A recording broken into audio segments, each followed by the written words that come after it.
হ্যাঁ, শুনলাম পুরোটা। ওই প্রথমে যে সারিয়া বা ইয়েগুলোর কথা বলছিলি ওটা, হ্যাঁ, আমি ভাবিনি তুই ব্রাহ্মণ্যবাদ নিয়ে কিছু বলবি। আমি ওটা টপিকটা সাধারণত তুলি না। হুম। মানে ঘটনাচক্রে হচ্ছে, মানে আমারও এটা একটা ইয়ে ছিল একটা সময় পর্যন্ত, একটা সময় না, বাস জাস্ট কিছুদিন আগে পর্যন্ত আমি বলবো আমার মধ্যে একটা ইয়ে ছিল, মানে ওটা নিয়ে ইনসিকিউরিটি ছিল। কারণ কি বলবো, আহ, যে কোনো আইডেন্টিটি সেটা তো আমরা নিজেরা তো চুজ করিনি। একটা বাচ্চাকে যদি তুই, মানে একদম ছোট্ট বাচ্চা, বাচ্চার অন্নপ্রাশনে কি হয়, মজা করে করে না এরকম, যে সামনে একটা বই রেখে দিল বা একটা ডিকশনারি বা কিছু একটা রেখে দিল, এরকম খাতা বই মতো পেন, তার সাথে হচ্ছে একটা কিছু টাকা রেখে দিল, তার সাথে হচ্ছে কিছু ধান ফান এসব কিছু রেখে দিল, এরকম বিভিন্ন ধরনের জিনিসপত্র রেখে থাকে। ধরনের ধান ফানটা চাষবাস বা কৃষিকার্যের জন্য, পেন পেন বই খাতা ওটা যেটা ওটা পড়াশোনার জন্য, ডাক্তার একটা স্টেথোস্কোপ রেখে দিল, ওটা হলে ডাক্তার হবে।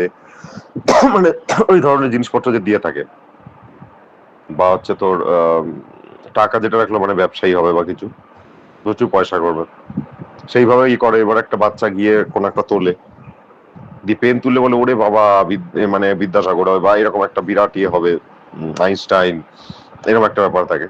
আবার ধরে নে কেউ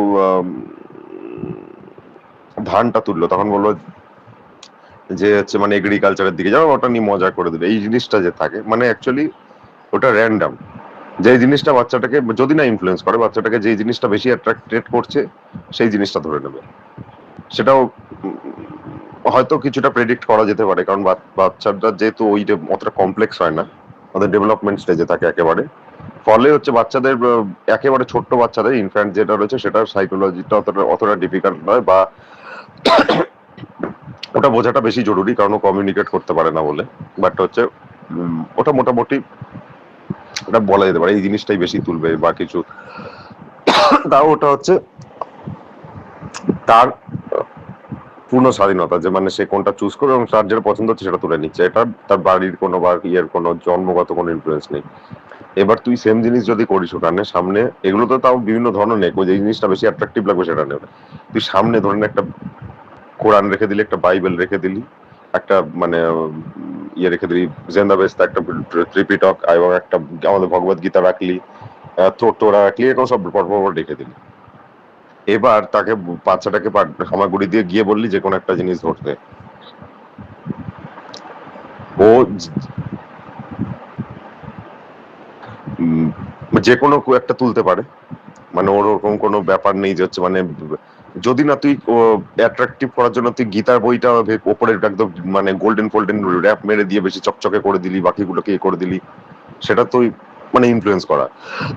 কিরকম কভারের 4-5টা রেখে দে, পুরো র্যান্ডাম ওটা। ফলে অ্যাকচুয়ালি রিলিজিয়ান বা আমাদের আইডেন্টিটি জিনিসটাও কিন্তু এইরকমই হওয়া উচিত, যে একটা মানুষকে জোর করে মানে জন্মগতভাবে একটা চাপিয়ে দেওয়া হলে, করে দেওয়া হলে, এটা হওয়া উচিত না। তো ব্রাহ্মণ্যবাদ ব্যাপারটাও ব্রাহ্মণ্যবাদটা চাপিয়ে দেওয়া নয়, কিন্তু মানে এই আইডেন্টিটি গুলো, যে রিলিজিয়ান হোক, কাস্ট হোক, যাই হোক, এই জিনিসগুলো জন্মগতভাবে পাওয়া জিনিস। তো সেই জন্য আমি অ্যাকসেপ্ট করতে চাইতাম না, বা অ্যাটলিস্ট হচ্ছে আমার ভালো লাগতো না। কেন না, মানে সময়ের সাথে সাথে এটার কনসেপ্টটা আগে ছিল কি, যে এক্সপ্লয়েট করা হতো, মানে এখনো হয়তো কিছুটা করা, এবার এখন কমে গেছে। বাট হচ্ছে আগে আমাদের এখানে নেই, বেঙ্গলে অ্যাকচুয়ালি আমরা অতটা ফিল করতে পারি না, কারণ বেঙ্গলটা বাংলার নবজাগরণ তো অনেকদিন আগে ঘটে গেছে। ফলে ওটা মুক্ত চিন্তাধারা বা হচ্ছে বা ওই জিনিসটা সোসাইটি মানে একেবারে গ্রাসরুট লেভেলে তখন পৌঁছায়নি হয়তো। এখনো কতটা পৌঁছেছে বলতে পারছি না, প্রচুর মানুষের মধ্যে ওইসব রয়েছে, ছুতমার বা চিরকালই রয়েছে। বাট আমরা বিহার, ইউপি, হরিয়ানা, রাজস্থান, এইসব জায়গাগুলোতে যেই লেভেলের দেখে থাকি, সেই তুলনায় বলবো বাংলায় কিছুই না। এই ধরনের ছুতমার্ক বা এইসব জিনিসগুলো নিয়ে একটা সময় ছিল, সব সময় ছিল ছায়া, মানে ওই যে ব্রাহ্মণ যাচ্ছে, কেউ যদি ছায়াও মারিয়ে দিত, সরি, যাচ্ছে, এবার একজন অস্পৃশ্যকে ওই তার যদি ছায়াও মারিয়ে দিত বা কিছুই করে দিত, তাহলে তারপরে তার মানে কঠোর শাস্তি বাস্তি হতো, অনেক যাতা হয়ে যেত আর কি, মব লিঞ্চিংও হয়ে যেত, এরকম সিচুয়েশন ছিল। এই জিনিসটা নেই। তো সারিয়ার সাথে যেটা তুলনা করেছিস, খুব ভুল, খুব ভুল নয়, সরি। কারণ আমাদের এই ব্রাহ্মণ্যবাদটাকে আরো বেশি করে দেওয়া, মানে স্প্রেড করা বল, এমফাসাইজ করা বল, বা হচ্ছে ওটাকে বাঁচিয়ে রাখা, বা ওটাকে আরো মানে নেক্সট লেভেলে নিয়ে যাওয়া, সেটার পিছনে প্রচন্ড রকমের ভূমিকা আছে। দেখবি যখনই কাস্ট সিস্টেম এগুলো কথা ওঠে তখন মনুস্মৃতির কথা ওঠে। মনুস্মৃতির কথার ব্যাপারটা হচ্ছে যে আমাদের আরো আগে যদি চলে যাই, কোড অফ হামুরাবি ছিল, শুনেছিস হয়তো কোড অফ হামুরাবি। ওটা আমাদের বেদ ফেদ অনেক কিছু আমরা বলতে পারি, সেগুলো আলাদা কথা। উপনিষদ, সেখানে অনেক রকম ধরনের জিনিসপত্র আমাদের নিয়ে বলা যায়, কোনটা আগে কোনটা পরে এগুলো পরের কথা। উপনিষদে হয়তো আমাদের অনেক ধরনের মানে জীবনের যে শিক্ষা বা এগুলো আমরা জানতে পারি সত্যি কথা বলতে গেলে, ঠিক আছে। কিন্তু কিন্তু জীবন দর্শন বা যাই ইয়ে বল না কেন, আমাদের কিভাবে কি লিড করা হচ্ছে, আর আমাদের ভগবত গীতাতে তো আছেই, বা আমাদের মহাভারতের থ্রুতে আমরা জানতেই পারি। বিশেষ করে ভগবত গীতার ওই পার্টটা, ভীষ্ম পর্বের ওই পার্টটা, যেখানটাতে অর্জুনের মনে এত ধরনের দ্বিধাদ্বন্দ্ব চলছে, এই করছে ভাইদের এগেনস্টে দাঁড়িয়ে, সেখানে শ্রীকৃষ্ণের প্রতি যে প্রশ্নগুলো জাগছে সেগুলো ক্লারিফাই করছে। সেখান থেকে আমরা অ্যাকচুয়ালি জানতে পারছি এটাই আমাদের সার আর কি। কিন্তু কোড অফ হামুরাবি ছিল কি, ওখানে একটা খুব বিখ্যাত একটা কোড আছে, I for an I, I for an I, teeth for an for a teeth হবে এরকম একটা। আই ফর অ্যান আই কথাটা আমরা প্রচন্ড রকম শুনি, অর্থাৎ চোখের জন্য চোখ মানে এটা কি, টিট ফর ট্যাট বলি, এটা কিন্তু ইট ঢিল ছুড়লে পাটকেল মারতো এরকম একটা ব্যাপারটা, এটা কিন্তু সেটা না। আই ফর অ্যান আই মানে ওরা তখন প্রথম আর কি ল এটা ল এর লাস্ট মানে আমাদের আবিষ্কার করা কিন্তু ল বা আইন, বা একটা সমাজকে কিভাবে চলবে না, একটা সমাজ কিভাবে ফাংশন করবে, কি কি লিগাল, কি কি ইললিগাল, কি কি করা যাবে, কি করা যাবে না, এটাই তো ল, এটাই তো ল, এটাই তো আইন। তা আইনের হচ্ছে মানে আমাদের ওল্ডেস্ট যে টেস্টামেন্ট বা ইয়ে এখনো পর্যন্ত এক্সিস্ট করে আমরা জানি, এখনো দেখতে পাবি যে মানে হামকাউটা হামিরাবি তো ওরকম পাথরের মধ্যে পুরো একদম এনশিয়েন্ট এর মধ্যে খোদাই করা রয়েছে। তো ওটা এখনো পর্যন্ত আমাদের এম্পিরিক্যাল এভিডেন্সের দিক থেকে দেখতে গেলে ওল্ডেস্ট ইয়ে। বেদ ফেদে কি ছিল, বেদ থেকে আমরা কি করতে পারি, সেগুলো তো ওগুলো তো শ্রুতি ছিল, ওটা তো আলাদা কথা। যেটা আমাদের মানে এভিডেন্স আছে সেটার দিক থেকে দেখতে গেলে if not the oldest, one of the oldest examples of মানে ল সিস্টেম বা হচ্ছে মানে আইনি ব্যবস্থা। তো সেখানে আই ফর নাই মানে সমান সমান শাস্তি, বা হচ্ছে মানে তুই তোর যদি একটা চোখ খুবলে নি, আমার শাস্তি হবে হচ্ছে আমারও একটা চোখ খুবলে নেওয়া হবে, এই জিনিসটা। এবং আরো অনেক কিছু ছিল, মানে এটা তো জাস্ট একটা এক্সাম্পল দেওয়া ছিল, ওখানে মানে কঠোর জিনিসপত্র বলা ছিল। মনুস্মৃতি আরো বেশি কঠোর। মনুস্মৃতি হচ্ছে ঠিক সেই ধরনেরই একটা এক্সাম্পল, যেটা হচ্ছে একটা সোসাইটিকে কিভাবে স্ট্রাকচার্ড হবে, কে কি করতে পারবে, কে পারবে না, পুরুষরা কি করতে পারবে, মহিলারা কি করতে পারবে, বা পুরুষ মহিলারা কি পারবে না, বা হচ্ছে মানে ব্রাহ্মণ একজন কি করতে পারবে, মানে কাস্ট সিস্টেমটা কিভাবে এসছে, এগুলো রয়েছে। মনুস্মৃতির উপর একটা বই আমি 2 দিন আগে বইমেলাতে পেয়েছিলাম, ওটা নেওয়ার ইচ্ছা ছিল, কিন্তু এত মোটা আর এখন বইয়ের দাম এত বেশি হয়ে গেছে, ওটা নিইনি। কিন্তু এখন পরে মনে হচ্ছে যেন ওটা নিলে ভালো হতো, যাক সেটা বাদ দিয়ে দিলাম। কিন্তু এগুলো বলতে গেলে তো বি আর আম্বেদকরের কয়েকটা বই আমি রিসেন্টলি ইয়ে করেছিলাম আর কি, বাড়িতে চর্চা ফর্চা হচ্ছিল ওই নিয়ে, তো বাবা অর্ডার করতে বলছে, বাবা পড়বে, তো তখন আমি পড়তে শুরু করেছিলাম। তো আম্বেদকরের পার্সপেক্টিভ থেকে বুদ্ধকে বেশ কিছুটা জানতে পারলাম, ও পুরো জার্নিটা এগুলো শুনলাম, এই করলাম, পড়লাম আর কি। তারপরে শূদ্র কারা বা কি এটা নিয়ে একটা পড়তে শুরু করেছিলাম, সেখানে কিছুটা দেখছিলাম। তা আম্বেদকর তো মানে তুই জানিস যে আমাদের ভারতবর্ষে ওর থেকে এডুকেটেড লোক কে আছে বা কি বলা খুব কঠিন, সত্যি কথা বলতে গেলে। মানে সারা পৃথিবীতেই সব থেকে এডুকেটেড বা সব থেকে বেশি মানে সারা জীবন শুধু পড়াশোনা করে গেছে, শুধু ডিগ্রি মানে তখনকার ওরকম ডিগ্রিধারী বাবু এরকম ব্যাপার ছিল, পাস করার জন্য পড়তো না। তো মানে একটার পর একটা ডিগ্রি করে গেছে, বিভিন্ন ইউনিভার্সিটিতে গেছে, মানে দেশ বিদেশে, এবং পড়েই গেছে আর বিভিন্ন ধরনের ডিগ্রি করে গেছে, তো মহাসমুদ্র। তো তো তার পার্সপেক্টিভ থেকে দেখাটাও একটা ইন্টারেস্টিং জিনিস। শূদ্র, তো সেই জন্য ওখানে দেখবি মনুস্মৃতির একটা কোটেশনও আছে কিন্তু, যে তুই নিজেই সার্চ করলে পাবি, গুগল করলে বা যে কোনো জায়গাতে চ্যাট জিপিটি জিজ্ঞেস করলে পাবি, যে কত নম্বর শ্লোক ফোকগুলো আমি মাঝে মাঝে ভুলিয়ে 90-90 আশেপাশে একটা আছে, একটা কোথাও একটা আছে, আমি ঠিক মনে পড়ছে না। তো ওটা দেখে নিবি, আমি ভুলেও বলে থাকতে পারি। সেটা হচ্ছে যে একটা মানুষের বডির বিভিন্ন পার্ট দিয়ে কিন্তু এক্সাম্পল দেওয়া হচ্ছে কাস্ট সিস্টেমটাতে। মানুষের মানে যে মাথাটাকে বলছে যে মাথাটা হচ্ছে ব্রাহ্মণ, ঠিক আছে, বা মস্তক থেকে মানে ব্রাহ্মণের সৃষ্টি যদি হয় বা এরকম একটা ব্যাপারটা, মাথা হচ্ছে ব্রাহ্মণ, বাহুটা হচ্ছে মাথাটা হচ্ছে ব্রেন, না ওটা বুদ্ধি ব্যাপার আর কি, মানে ওটা পড়াশোনা করা, ট্যাকটিক্যাল জিনিসপত্র, মানে ওটা হচ্ছে ওয়াইজেস্ট ব্রাহ্মণ এবং এডুকেটেড সবকিছু আর কি, স্কলার পণ্ডিত এই ব্যাপারটা।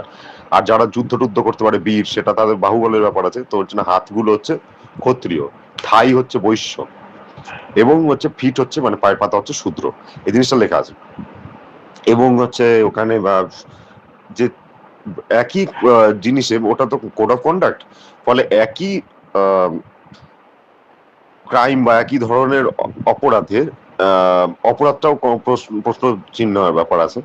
কারণ হচ্ছে তুই একটা ব্রাহ্মণকে কোনো কিছু খারাপ কিছু বলে দিলি, সেটারও শাস্তি প্রচন্ড রকমের কড়া শাস্তি হতে পারে, ঠিক আছে, শুধু খারাপ বলাটার জন্য। তো প্রত্যেকটা ইয়েরও শাস্তির দিক থেকে দেখতে গেল ব্রাহ্মণ, ক্ষত্রিয়, বৈশ্য, শূদ্র, এদের মধ্যে একটা ক্লাসিফিকেশন আছে, শাস্তির লেভেলটা, ঠিক আছে, সমান নয়। এবং মনুস্মৃতিটাকে এখনো পর্যন্ত যারা মানেও তারাও কাস্ট সিস্টেমের সাথে জড়িয়ে রেখে দিচ্ছে, কিন্তু এটা প্রচন্ড রকম মিসোজিনিস্টিক একটা সিস্টেম, যেখানে হচ্ছে মানে অ্যাকচুয়ালি মহিলাদের পুরোপুরি মানে একদম পুরুষ আর মহিলাদের মধ্যে কিন্তু মানে অধিকার বা সব দিক থেকে কিন্তু একেবারে বিরাট ক্লাসিফিকেশন আছে, ঠিক আছে, এবং তাদেরকে মানে সবকিছু মানে ডিপ্রাইভ করার একটা প্রচন্ড রকম প্রচেষ্টা আছে। তো সারিয়া ল সেম জিনিসটাই করে। সারিয়াতে হয়তো মানে আমাদের ওই মুসলিমদের বিভিন্ন কাস্টের মধ্যে অতটা ইয়ে করে না, এটা সত্যি কথা। মুসলিম সিস্টেমটা তো অন্য ধরনের, ওদের আব্রাহামিক রিলিজিয়ান সবকিছু, সব প্রত্যেকটা সোসাইটির সিস্টেম আলাদা থাকে, আমি রিলিজিয়ান হিসেবে বলছি না। তো ওখানে ব্যাপারটা হচ্ছে ওখানে কিন্তু কুসংস্কার বল, ধর্মান্ধতার দিক থেকে বল, বা ইভেন হচ্ছে সারিয়া লকে কাজে লাগিয়ে কিন্তু মানে ওখানে মহিলাদেরকে চেপে রাখা হয়, এটাও সত্যি কথা, ঠিক আছে। তুই আমি অনেক কিছু অস্বীকার করি, বাট এটাও সত্যি। আমি ধরে নিলাম হযরত মুহাম্মদ একজন মানুষ সত্যি এক্সিস্ট করতো, এবং তার সম্বন্ধে যা যা শুনি সেই জিনিসগুলো সত্যি, তাহলে হযরত মুহাম্মদের 13-14টা বা আরো বেশি হতে পারে, আমি এক্সাক্ট সংখ্যাটা মনে নেই, ওয়াইফ আছে। তার মধ্যে দেখা যাবে যে হচ্ছে মানে যে প্রথম মুখ্য যে 3 জনের কথা বলা হয়ে থাকে, তার মধ্যে আয়েশার কথা বলা হয়। আয়েশা একেবারে নাবালিকা ছিল, খুবই ছোট বাচ্চা ছিল তখন। আগেকার দিনে হতো, আমাদের হিন্দু সোসাইটিতে হতো, বুড়ো মানুষের সাথে বাচ্চা মেয়ের বিয়ে দিয়ে দিত, সেটা দিয়েছে ঠিক আছে।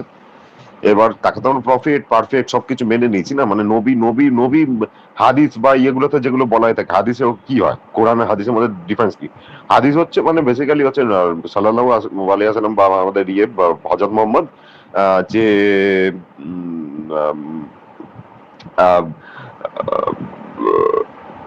নিয়মগুলো যে মানে সরি তার জীবনযাত্রার মাধ্যমে, তার জীবনযাত্রা সম্বন্ধে হযরত মুহাম্মদ কি করতেন না, হ্যাঁ, সেই জিনিসগুলো নিয়ে বলা আছে। ফলে হচ্ছে আমরা সেটাকে মান্যতা দিয়ে থাকি, এটাই একটা মানে আমাদের আদর্শ মানুষের করা উচিত বাকি। তো সেই জন্য আমরা ওটাকেই নিয়ম হিসাবে মেনে নিয়েছি। এটা হচ্ছে হাদিসগুলো। ফলে সেখানে দাঁড়িয়ে সে একটা নাবালিকাকে বিয়ে করছে, এবং তারপরে তার মানে কিন্তু সন্তান হয়েছে, তার মানে সেটা এক ধরনের মানে প্রথমত পুরোপুরি ইলিগাল হয়ে গেল, যে কি করে হয়, যে তার যখনই হচ্ছে মানে কি বলবো মানে কনসেপ্ট করার হলো, তখনই তার সন্তান হয়ে গেল, এবং তাকে জোর করে, তার মানে ওটা একটা এক ধরনের রেপের মতনই ব্যাপারটা দাঁড়ালো ব্যাপারটা। এবার মহাভারতেও তুই বিভিন্ন জায়গাতে পাবি, ঠিক আছে। মহাভারত নিয়ে আমি একটা অ্যাকচুয়ালি আমার ইউটিউব চ্যানেলে বলেছিলাম, কিছুটা যখন শুনতে শুরু করেছিলাম। মহাভারত ইনডেপথ আমার শোনার অতটা ইচ্ছা ওইভাবে হয়নি, আর কোনো বই পড়ারও ওইভাবেই হয়নি, কিন্তু পুরো ওই রাজশেখর বসু, কালীপ্রসন্ন সিংহ এগুলো পুরোটা পড়ে না, মিষ্টিতে পুরো ক্লাসিক্স একটা বিরাট সিরিজ করেছিল, ঠিক আছে। 67টা এপিসোড আছে, এবং এক একটা প্রায় 1 ঘন্টার কাছাকাছি, 1 ঘন্টার উপরেও আছে, তো এটা হিউজ। তো বলতে পারিস ওটা পুরো মহাভারতটা তোর কভার হয়ে যাবে যদি মনে রাখতে পারিস। ওর ভেতরে হয়তো অনেক কিছু আছে মহাভারত, এরকম যে নয় যে নেই, কারণ মহাভারত তো কেউ পড়ে শুনতে পারে না 60 ঘন্টার মধ্যে 67, যাই বল না কেন 70 ঘন্টা শেষ করে দিলাম বা কিছু, এটা হয় না, বাট আছে। তো এই জিনিসটা যে মহাভারতের মধ্যেও সেম জিনিসগুলো আমি দেখতে পেয়েছি, যেটা নিয়ে আমাকে অবাক লাগে। ইভেন আমার দিদি ছবি টবি আঁকতে পছন্দ করে, মাইথোলজিক্যাল ছবি আঁকে, তো বিষ্ণু পুরাণ একজন মানে গিফট করেছিল, তো দিদি ওটা তো মানে ওই ধরনের টপিকের উপর একাধিক করেছে, ঠিক আছে, মানে বিষ্ণুর অবতারগুলো নিয়ে বা সব বিভিন্ন জিনিসপত্র নিয়ে, তো সেই জন্য দিয়েছিল। এবার আমার ওটা আউট অফ ইন্টারেস্ট, আমি ওটা পদ্যটা তো পড়বো না, পদ্য গদ্য দুটোই রয়েছে, পদ্যটা আমি বাদ দিয়ে স্কিপ করে দিয়ে গদ্যটা অংশটাতে গিয়ে পড়তে শুরু করেছিলাম। যেটুকু পড়েছিলাম কৃষ্ণ অব্দি পৌঁছে গেছে, আমার ইন্টারেস্ট ফুরিয়ে গেছে। মানে আমার হাসি পাচ্ছিল কৃষ্ণর ওখানে। কিছু জিনিস তো অবজেকশনেবল তো আমরা বরাবরই পাই। আমাদের বৈষ্ণব পদাবলী গুলোর সময় তো আমরা এমনি দেখতে পারি যে আমাদের স্যাররাও যখন পড়াতো, মনে আছে, তুইও তো যেতিস, যে সময় আমাদের চর্যাপদ থেকে শুরু করে বৈষ্ণব পদ্মাবলী এগুলো দীপক স্যার পড়াচ্ছিল, তুইও ব্যাচে যেতিস, তুইও জানিস যে মানে খুব অফেন্সিভ লাগতো জিনিসগুলো শুনে, যে মানে রাসলীলা বা রথলীলা যাই বল না কেন এইগুলোর নামে যেভাবে লেখা হতো, মানে আজকে আমাদেরকে মানে সেই এরোটিক ইয়ে যেটা বলে থাকি মানে সাহিত্য, সেই জিনিসটাই ছিল ওটা। ওটা ঠাকুরের নামে করছিল শুধু, যে রাধাকৃষ্ণ করছিল ওকে লীলা বলছিল, আর এখন করলে ওটা হচ্ছে মানে ভালগারিটি, কিন্তু ওই জিনিসটা ছিল। রবীন্দ্রনাথ করেছে ভানু সিংহের পদাবলী, কিন্তু রবীন্দ্রনাথের ইয়ের মধ্যে কোনো ভালগারিটি নেই, বা মানে ওই যে ল্যাঙ্গুয়েজ গুলো ইউজ করেছে বা অত ডিটেলে গিয়ে ওই রকম ভাবে করা নেই, তো ছিল। এবার তারও আগে থেকে আমরা দেখতে পাচ্ছি যখন এই পুরাণ টুরানের কথা বলছে, সেখানেও কিন্তু ওটা রয়েছে, যে মানে সোর্সটা কোথায়। তার মানে বোঝা যায় যে ব্রাহ্মণ যারা পণ্ডিত ছিল তাদের মধ্যেও তারা সবকিছু ত্যাগ করে বেরিয়ে এসছে এটা দেখাতো, কিন্তু তাদের মধ্যে ভেতর একটা সুপ্ত ইয়ে ছিল, মানে আকাঙ্ক্ষাই বল বা হচ্ছে মানে তাদের ভেতরে একটা মানে ওরকম ফেটিশ বল বা তাদের মধ্যে যাই হোক, মানে ওটা কন্ট্রোভার্সিয়াল কথা হয়ে যাচ্ছে, বাট তাদের মধ্যে ওই ইয়েটা ছিল, ওই মানসিকতাটা ছিল অ্যাকচুয়ালি, যেটা তাদের ওই তখনকার ওই সাহিত্য ওইগুলোর মধ্যে দিয়ে বেরিয়ে আসতো। ইভেন আগেকার দিনে স্কাল্পচার ফাল্পচার বা সব বিভিন্ন জায়গাতে তুই এমনি দেখতে পাবি। রাজাদের তো হারেম টারেম তো ছিলই, মানে তুই কোণার্কে টেম্পল এত মানে আমাদের ভারতবর্ষের সব থেকে বিখ্যাত বা সব টপ যে 10টা টেম্পল বা ইয়ে বলতে পারি আর কি, সব থেকে বেশি সেগুলোর মধ্যে আসে এগুলো। কোণার্কের টেম্পলের মধ্যে খজুরাহোর কথা বলি, খজুরাহোর থেকে বেশি আমার মনে হয় সংখ্যা, পার্সেন্টেজের দিক থেকে দেখতে গেলে সব বেশি সংখ্যায় আর কি ভাল মানে এরোটিক ইয়ে রয়েছে খজুরাহো ইয়ে কোণার্ক টেম্পলে, এবং সবাই যায় ওখানে গিয়ে মাথা ঢুকে আসে। মানে আমার মনে হয় না এমন কোনো বাঙালি বাকি আছে ধর্মপ্রাণ যে পুরী যায়নি, তো সবাই কোণার্ক টেম্পলে গিয়ে ওইগুলো ইয়ে করে, কিন্তু তখন তাদের চোখের সামনে দেখতেও পায় ওগুলো, বাট তাদের ওটা মানে বিভিন্ন ধরনের আর কি ওই ধরনের বাদ দে। তো সেইগুলো তাদের মধ্যে ছিল, সেই পারভার্সিভ ব্যাপারটা কিন্তু তাদের সাহিত্যের মধ্যে দিয়ে বেরিয়ে আসতো। ওটা দেখে আমার মানে 6 না 7 বছরের কৃষ্ণ, সে হচ্ছে মহিলারা বা ইয়েতে মানে মহিলাদের এমনি ঢিল ছুড়ে হাড়ি ভেঙে দিচ্ছে করে দিচ্ছে, এটাকে এটাকে এটাকে ওই দুষ্টু বুষ্টু বলতে পারে। আমাদের এখানে অনেক দুষ্টু বাচ্চা অনেক কিছু করে থাকে, বাট তাকে ঠেঙিয়ে একদম বৃন্দাবন দেখিয়ে দিত, আবার বৃন্দাবনই বেরিয়ে গেল দেখ। কিন্তু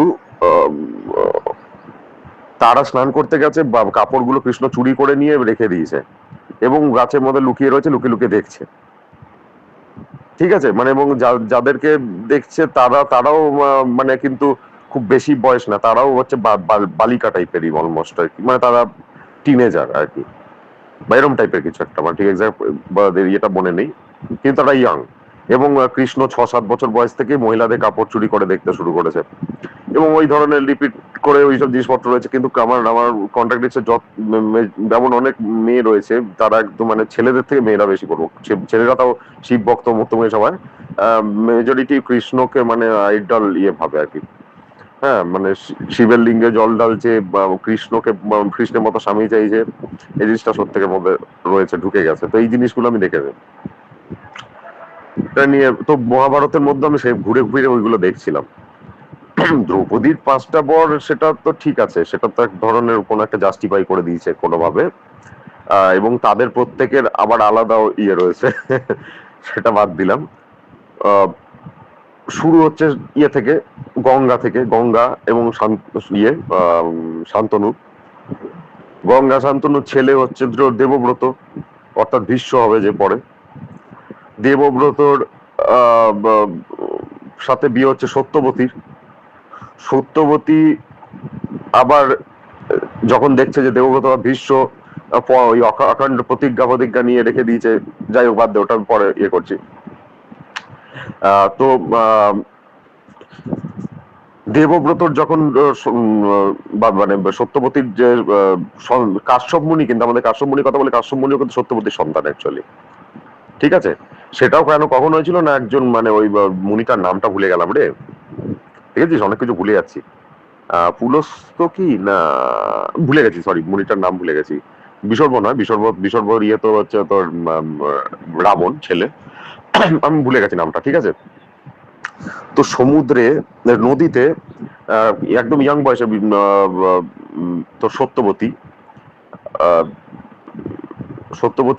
একেবারে ইয়াং বয়সে নৌকায় করে যাচ্ছিল, মানে ও নৌকা টোকা চালাতেই করতো। তো একজন ঋষি মুনি আর কি ওই নৌকায় উঠেছিল, এবং সেইখানে হচ্ছে সত্যবতীকে দেখে তার ভেতরে কামনা জেগেছিল, এবং তারপরে ইন্টিমেট হবে আর কি নৌকার মধ্যে, এবং সে নাবালিকা ছিল, কিন্তু তখনও নাবালিকাই ছিল, এবং তারপরে হচ্ছে ও তার মানে ইয়ে হবে তো দেবব্রতর জন্ম হবে, এই জিনিসগুলো আর কি। তো দেবব্রত বলছি, কাশ্যপের জন্ম হবে, ঋষি কাশ্যপ। তো সে কাশ্যপকে ডাকবে সত্যবতীর মনে পড়বে যে আমি কাশ্যপ মুনির কথা মনে পড়বে। আর কেন না তার দুই ছেলে যা ছিল, একজন হচ্ছে তোর চিত্রাঙ্গদ, একজন হচ্ছে বিচিত্র বীর্য, ঠিক আছে। বিচিত্র বীর্য তো ভুক্ত অসুস্থ ছিল, হচ্ছিল মারা টারা যাবে। চিত্রাঙ্গদ হচ্ছে তোর কি বলে, আরেকজন চিত্রাঙ্গদ বলে রাজা ছিল, সে মানে যুদ্ধে তাকে আহ্বান করবে, এসব অনেক ব্যাপার স্যাপার আছে, ওগুলো বাদ দে। কিন্তু হচ্ছে মানে ও কাশ্যপ মুনিকে ডাকবে, কেন না হচ্ছে ভীষ্ম হচ্ছে তোর ওই হয় না, ওই রাজাদের প্রেস্টিজের জন্য কিছু করে না এ করে, তো ও অম্বিকা নিজের ছেলের জন্যই কিন্তু রানী ইয়ে মানে পাত্রী হরণ করতে গেছিল ভীষ্ম, বুঝেছিস। হ্যাঁ, ইয়ে শল্য বলছি, মানে কাশীরাজের কন্যাদের বিয়ে হচ্ছিল, 3 কন্যা, ও অম্বিকা, অম্বালিকা। এবার সেখানে অম্বার হচ্ছে মনে ছিল শল্যরাজকে মানে সে চাইতো, কিন্তু এবার শল্যরাজ ওখানে গেছিল, কিন্তু ভীষ্ম ওখানে গিয়ে মানে ভীষ্মর যা ইয়ে ছিল, রুতবা ইয়ে ছিল, সেটা তো কোনো রাজার ছিল না ওই সময়। তো ফলে ও গিয়ে আর কি মোটামুটি ওপেন ইয়ে থেকে স্বয়ংবর থেকে তুলে নিয়ে চলে এসেছিল। ভীষ্ম প্রথমে গেছে বলে লোকে হাসছিল যে এই বয়সে কেন গেছে আর কি নতুন বিয়ে করতে, কিন্তু ব্যাপারটা উল্টো হলো, মানে তুলে নিয়ে চলে এলো, 3 জন রানীকে হরণ করে নিয়ে চলে এলো, বুঝ। এবার বাকি রাজারা পিছনে পিছনে ধাওয়া করছে, ওরা ভাবছে আমাদের সামনে থেকে নিয়ে চলে যাবে, এরকম টাইপের। তো সবাই হেরে গেল, সবাইকে ভীষ্ম একাই হারিয়ে দিল, ঘোড়ায় ছুটতে হারিয়ে দিল। এটা কি ব্যাপার, কি করে সম্ভব, 3 জনকে নিয়েও যাচ্ছে আবার এক ঘোড়ার পিঠে, ঘোড়াটা কতটা বিরাট, আর 3 জনই বা কিরকম, আর ও কি করে ঘোড়া চালাতে যাতে এতজনের সাথে লড়ছে কেউ জানে না, মানে এটা ইমাজিন করা সম্ভব না। কিন্তু শল্যরাজই লাস্ট অব্দি পার্সু করছিল, কারণ শল্যরাজ সত্যি অম্বাকে বাঁচাতে চাইছিল বা ওকে ভালোবাসে বলে, তার লাস্টে শল্যরাজ্য হার মেনে নিল, ঠিক আছে, নিজের প্রাণের থেকে তো কিছু ইয়ে নয়, তো সে চলে গেল, দিয়ে আলটিমেটলি হচ্ছে অম্বিকা অম্বালিকাকে নিয়ে চলে এলো, কিন্তু অম্বা দেবব্রতকে মুখের উপরে বলে দিল এটা আমার পক্ষে সম্ভব না, আমি চলে যাচ্ছি, তো মানে আমার কিছুতেই সম্ভব না, করবে না বিয়ে। তো তখন হচ্ছে ও বললো যে ঠিক আছে, মানে তুমি তাহলে ইয়ের কাছে চলে যাও, ফিরে যাও, কিন্তু বললো আমি এখন যে ওখান থেকে নিয়ে চলে আসছেন, তাহলে ও হরণ করেছে মানে আমাকে এখন কাশীরাজ গ্রহণ করবে না, তো মানে আর শল্যরাজও গ্রহণ করবে না, আর কাশীরাজও আমাকে মানে এই অবস্থাতে নেবে কিনা বলতে পারছি না, তো ওরকম মানে প্রচন্ড হয়ে গেছিল, দিয়ে তারপর চলে গেছিল। আর কিন্তু অম্বিকা অম্বালিকা ছিল, তো অম্বিকা অম্বালিকার সাথে হচ্ছে ইয়ের বিয়ে দিয়ে দিয়েছিল, তো তারপরে আলটিমেটলি যখন ছেলে মারা গেল, তখন হচ্ছে অম্বিকা অম্বালিকার ইয়ে কি করা হবে, উত্তরসূরি কিভাবে হবে চিন্তা হয়ে গেছে সত্যবতী তখন কাশ্যপ মুনিকে ডাকলো, আমরা কাশ্যপ মুনি পুরো কত ইয়ে ভাবি না একদম, মানে কাশ্যপ মুনি এলো, কাশ্যপ মুনি এবার ব্যবস্থা করবে না, সত্যবতীকে মাথায় করে এলো, সত্যবতী বললো তোমাকে এই করতে হবে, যে মানে বংশে প্রদীপ জ্বালাতে হবে, তো কাশ্যপ চলে গেল, কাশ্যপ গিয়ে প্রথমে অম্বিকার কাছে গেল, অম্বিকা ওকে দেখে একদম মানে মুখ পাণ্ডুর বর্ণ হয়ে গেল, হয়ে যাওয়ার পরে ভয় খেয়ে গেল, হয়ে যাওয়ার পরে এবং আলটিমেটলি তারপরেও করলো, মানে ওটা এক ধরনের রেপ হলো, তারপরে হচ্ছে মানে তার সন্তান হলো, এবং যেহেতু পাণ্ডুর বর্ণ হয়ে গেছিল, ও এসে বললো যে ওখানে কি দেখলে, বললো যে মানে ওই অম্বিকার মুখটা পাণ্ডুর বর্ণ হয়ে গেছিল, তাই ওর নাম পাণ্ডু রাখলাম, পাণ্ডু হয়ে গেল ওর নাম। তারপরে হচ্ছে আবার ডাকলো, ডেকে বললো অম্বালিকার জন্য আরেকবার তোমাকে যেতে হবে, অম্বালিকার কাছে গেল, অম্বালিকা কাশ্যপ মুনিকে দেখে ভয় পেয়ে গেল, চোখ বন্ধ করে নিল, ঠিক আছে। কাশ্যপ মুনি অ্যাকচুয়ালি মানে একটু কৃষ্ণবর্ণ ছিল। কাশ্যপ মুনি কৃষ্ণবর্ণ এবং মানে খুব বিরাট চেহারা ছিল কাশ্যপ মুনি, যেগুলো একটু ভয়াবহ মানে ইয়ে হয়ে যেত, কি লোকে ভয় খেয়ে যেত। তো ভয় খেয়ে চোখ বন্ধ করে নিয়েছিল। ফলে হচ্ছে চোখ বন্ধ করে নিলে আবার ওটার এক ধরনের রেপি হলো। তারপরে হচ্ছে তোর কাশ্যপ মুনির যে সন্তান হলো, তো এসে বললো কি দেখলে, বললো ও চোখ বন্ধ করে নিয়েছিল ভয়। তো তখন বললো যে ঠিক আছে, যেহেতু চোখ বন্ধ করে নিয়েছে তাই জন্য ওর ছেলে ইয়ে হবে, মানে জন্মান্ধ হবে, এবং ওর নাম আলটিমেটলি ধৃতরাষ্ট্র আর কি জন্ম হলো। এরপরে মানে তোর কল্যাণী, মানে ওর দাসী যে ছিল, সেই কল্যাণীকে পাঠিয়েছিল হচ্ছে তৃতীয়বার কাশ্যপ মুনির কাছে, যেহেতু মানে সরি অম্বালিকার কাছে পড়ে গেছিল। অম্বালিকা ভয় কাচ্ছিল, অম্বালিকা যাবে না, তো সেই জন্য ইয়ের কাছে পাঠিয়েছিল, ওই কি বলে অম্বালিকা যেহেতু প্রথমে যেতে চাইছিল না, সেই জন্য কল্যাণীকে পাঠিয়েছিল ওকে বিয়ে করার জন্য, সেডিউস করার জন্য বা যাই বল না কেন। কল্যাণী তো খুবই খুশি ছিল যে কাশ্যপ মুনি মানে যেহেতু ও জাতে বা ইয়েতে একটু ইয়ে ছিল, তো ও জানি না কেন এটা কি করে সম্ভব, বাট কল্যাণী বা যাই না ওইভাবে ট্রেন করা ছিল নাকি, তো সে তো ভয় পায়নি, এও হয়নি। কিন্তু তারপরে তার যখন ছেলে হলো তখন হচ্ছে সেটা হলো বিদুর। ঠিক আছে, দাসী এবং কাশ্যপ মুনির ছেলে। তো মানে ছুতমার্গটা ওই জায়গায় ছিল না, কিন্তু ঋষিদের ছুতমার্গটা ছিল হচ্ছে মানে কোন একজন মানে একটা শূদ্র কোন একটা লোক কিছু একটা হচ্ছে, তাকে মানে ছোঁয়াবি না, পায়ে মারাবি না, এই করবি না, সেই করবি না। কিন্তু মানে কি বলবো, দাসী বাসী রয়েছে, তাদের সঙ্গে অন্তর্গত কোনো সমস্যা নেই। তো তারপরে বিদুরের জন্ম হলো। বিদুর সব থেকে শার্প ছিল, ঠিক আছে, ওকে বলেই দিয়েছিল যে মানে তোমার ইয়ে সব থেকে মানে বুদ্ধিমান, সব থেকে ইয়ে হবে। এবং সত্যি কথা বলতে গেলে বিদুর সব থেকে শার্প এবং সব থেকে মানে সত্যি কথা বলতে গেলে সব থেকে কেপাবল যে ক্যারেক্টার গুলো ছিল তার মধ্যে বিদুর ছিল, এবং অনেস্ট সব থেকে। অ্যাকচুয়ালি বিদুর কিন্তু টেকনিক্যালি ধর্মরাজ এক ধরনের, ওই দিক থেকে দেখতে গেলে মানে মহাভারতের ক্যারেক্টার গুলোর মধ্যে সব থেকে ধার্মিক, সব থেকে ইন্টেলিজেন্ট, বিচক্ষণ সব থেকে, এই জিনিসটা বিদুরের মধ্যে ছিল। এবং সেই জন্যই ধৃতরাষ্ট্র ছায়া সঙ্গী ছিল। বিদুরের অনেক ক্ষমতা ছিল, শুধু হচ্ছে ও টেকনিক্যালি ইয়ে ছিল না আর কি, মানে ক্ষত্রিয় ছিল না, তো সেই কারণে ও ফার্স্ট প্রেফারেন্সও ছিল না। আর ধৃতরাষ্ট্র তো জানিসই ইয়ে মানে জন্মান্ধ ছিল বলে, তো যাই হোক, তো পাণ্ডুই রাজা হয়েছিল, এবং পাণ্ডু রাজা হওয়ার পরে ওটাও আক্ষেপ ছিল। এই জিনিসগুলো রয়েছে, আরো খুঁজে পাবি বিভিন্ন জায়গাতে। তো এই জিনিসগুলো আমি ভাবি যে সত্যি কথা বলতে, যে আমাদের স্ক্রিপচার বা এগুলো থেকে আমরা সবকিছু মানে একটু লিবারেল হতে হবে না। ব্রাহ্মণ্যবাদটা তো বিভিন্ন রকম চাপিয়ে দেওয়া আছে, তুই জানিস তো আমাদের এখানে হাতরাস বা বিভিন্ন ধরনের কেস হয়ে থাকে, ইউপি বিহার পিহার ওই ধরনের, ইউপি রাজস্থানেও ওখানে দেখবি বিভিন্ন এত কেস হয়, এত কিছু হরিয়ানা এইসব জায়গাগুলোতে, যে মানে ওই এগুলো প্রচন্ড লেভেলে আছে। ব্রাহ্মণ্যবাদ নিয়ে বললে আমার খুব ভালো লাগলো, যে মানে তুই তো আই ডোন্ট নো, মানে ওইভাবে তো বলা যায় না। সুদূরায় হলে হয় সাধারণত,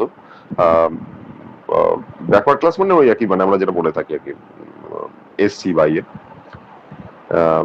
তুই হয় সিংহরায় নামটা শোনার পরে তো আমার মনে হয় না যে তুই ওটা বলে, বাট তাও যে তোর মধ্যে রয়েছে এই জিনিসটা, কোশ্চেনটা জেগেছে, এটাই যথেষ্ট। আমি আগে বলতে চাইতাম না, অ্যাকসেপ্ট করতে চাইতাম না, কারণ আমাদের বাড়িতে বড়রা কেউই কোনোদিন আর কি এটার কোনো সুবিধা বা কিছু নেয়নি। আমার ক্ষেত্রেই প্রথম আর কি লাগলো, সেটা কখন লেগেছিল না হচ্ছে যখন আমি ফিজিক্সে ভর্তি হলাম। ফিজিক্স ছেড়ে দিয়েছি বলে আমার এখন বলতে কোনো সমস্যা নেই, মানে আমার থেকে কম নাম্বার পেয়েছে কিছু ছেলে, কিন্তু তাদের একদম শেষ কাউন্সিলিং অবধি যেতে হয়েছে, আমাকে শেষ কাউন্সিলিং অবধি যেতে হয়, আমি তার আগেই পেয়ে গেছিলাম। আমার বন্ধুদের কাট অফটা যখন 400, আমার তো এইচএস এ অনেকটা খারাপ হয়েছিল, যাতা রেজাল্ট করেছিল বাকি দিত না, তো ফলে হচ্ছে যারা যখন 440-30-এর 30-35-এর রেঞ্জে পেয়ে যাচ্ছিল, সেই লিস্টে আমার 410 পেয়ে হয়ে গেছিল। ফলে ঘটনাচক্রে বোঝা যাচ্ছে যে মানে আমি অ্যাডভান্টেজটা কতটা পেয়েছিলাম আর কি। পরে হচ্ছে মানে যাদের নেই, আমার নিজেরই বন্ধু আছে জেনারেল পুরোপুরি, তারা হচ্ছে তোর 400 নিচে পেয়েও ওই ডিপার্টমেন্টে ঢুকেছে, কিন্তু শেষের দিকে ঢুকেছে।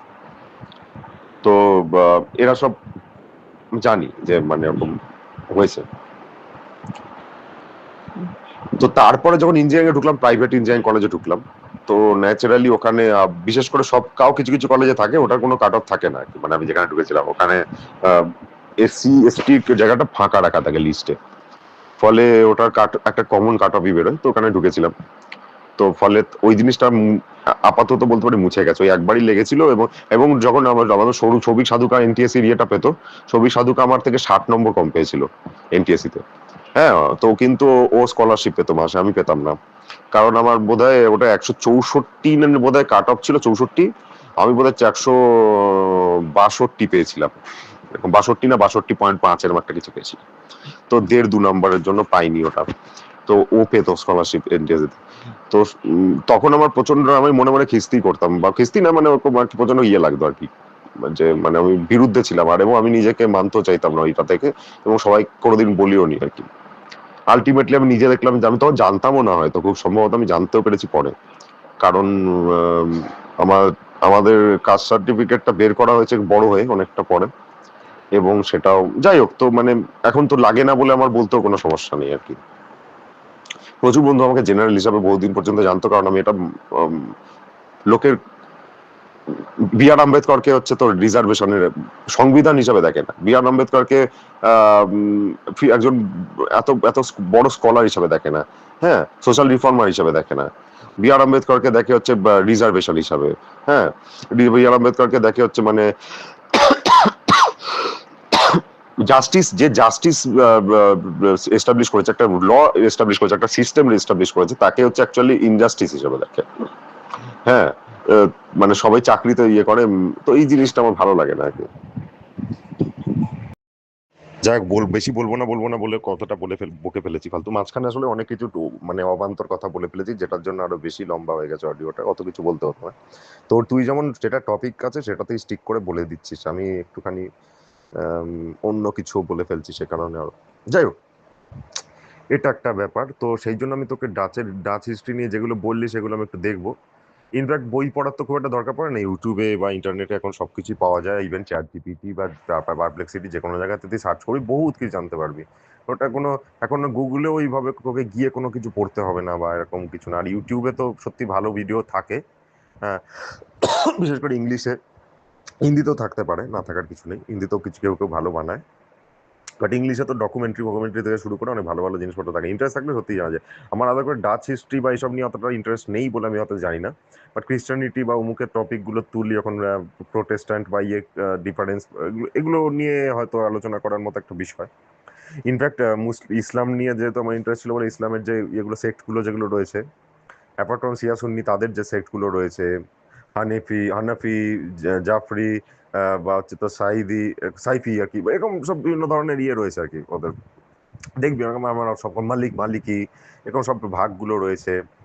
হ্যাঁ, বা হচ্ছে তোর তাদেরও মধ্যে হচ্ছে তোর দেওবন্দ সেক্ট বা অমুক তমুক সব বিষয় ভাগ আছে অনেক ধরনের, ঠিক আছে।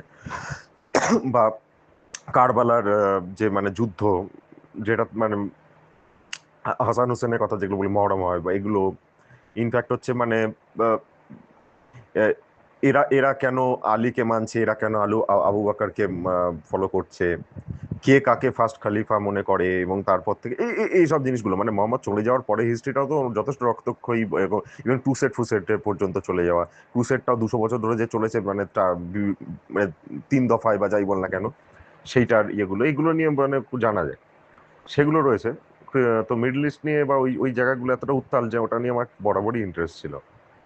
আমার মানে আমি শুধু ফুটবলের অ্যাঙ্গেল থেকে ইয়েটা এসছে, আমার ওটা থেকে অতটা আসেনি। মানে আমি তুই ফুটবল নিয়ে যতটা জানিস বা করিস, তার থেকে বোঝা যায় তো ফুটবলটা কতটা প্যাশনেট তুই ফুটবলটা নিয়ে। আমি যেহেতু ফুটবলটা ওইভাবে খেলতে পারি না, এবং মানে ফুটবলটা ভালোবাসি দেখতে, কিন্তু মানে অতটা ইয়ে নয় যে আমার ফুটবল নিয়েই আমি রয়েছি, এটা নয়। জার্সিটা দেখে হয়তো ভাবছি হয়তো, বাট সেটা আমি আর্সেনালের প্রতি আমার ইয়েটা রয়েছে বলে। বাট আর্সেনাল হিস্ট্রিটা আমি দেখেছি, পড়েছিলাম, কিন্তু এখনো তুই যদি আমাকে যতটা পড়েছি ততটা জিজ্ঞেস করিস, আমি মানে অতটা মনে রেখে বলতে পারবো না, কারণ ওটা মাথায় রাখার মতো আমার মানে ওই ইন্টারেস্টটা হয়তো ছিল না আমার মনে হয়। আমার এটুকু মনে বলে দিতে পারবো যে মানে কিরকম সময় থেকে শুরু হয়েছে, কোথায় কোথায় শিফট করেছে, এবং সাউথ লন্ডন থেকে আলটিমেটলি মানে একটা একটা ক্লাব, এরকম ক্লাব তো খুব একটা নেই যে নর্থ লন্ডনের জন্য, মানে নর্থ লন্ডন ডার্বিটাই হচ্ছে অ্যাকচুয়ালি এই দুটো ক্লাবের নর্থ লন্ডনের সব থেকে বড় দুটো ক্লাব ধরা হয় এই দুটোকে, আর্সেনাল এবং টটেনহাম, বিশেষ করে ওই জায়গাটাতে। ফলে সেইখান থেকে সাউথ লন্ডনের একটা ক্লাব, সে নর্থ লন্ডনের মানে এত বড় একটা ইয়ে হয়ে গেল, সেটা শিফট কেন হলো, বা হাইবাড়ি থেকে এমিরেটস অব্দি উলউইচের ওখানে, বাদ দে। তো এই যেগুলো, সেগুলো ইন্টারেস্ট আছে, বাট আমার ওই ধরনের ইন্টারেস্টটা ছিল না আমার পর্তুগাল বা ইয়ে নিয়ে। ইভেন ক্রিশ্চিয়ানিটি নিয়ে আমার তোর মনে হয় ডেপথটা অনেক বেশি আমার তুলনায়, আমার যেটা মনে হয়। আমার বরং ওটা ফিলোসফিক্যাল বা এইসব ধরনের অ্যাঙ্গেল থেকে একটু ইন্টারেস্ট কিছু আছে।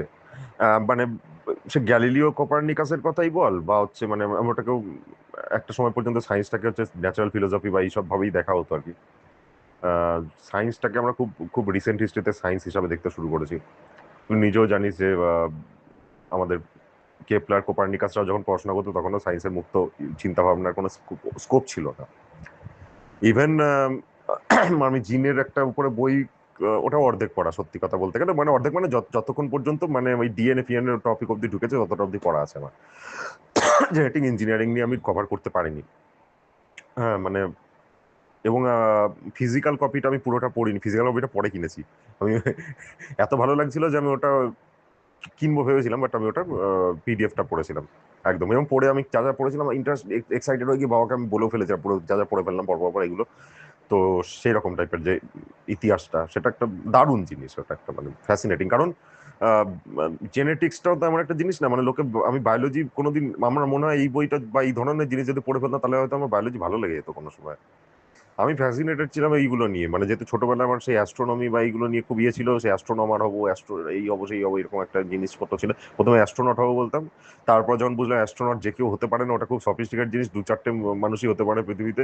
অ্যাস্ট্রোনমার নিয়ে পড়াশোনা বা অ্যাস্ট্রোনমি নিয়ে বড় করা দেওয়া, অ্যাস্ট্রোনমার হবো এই হবো এইসব বলতাম।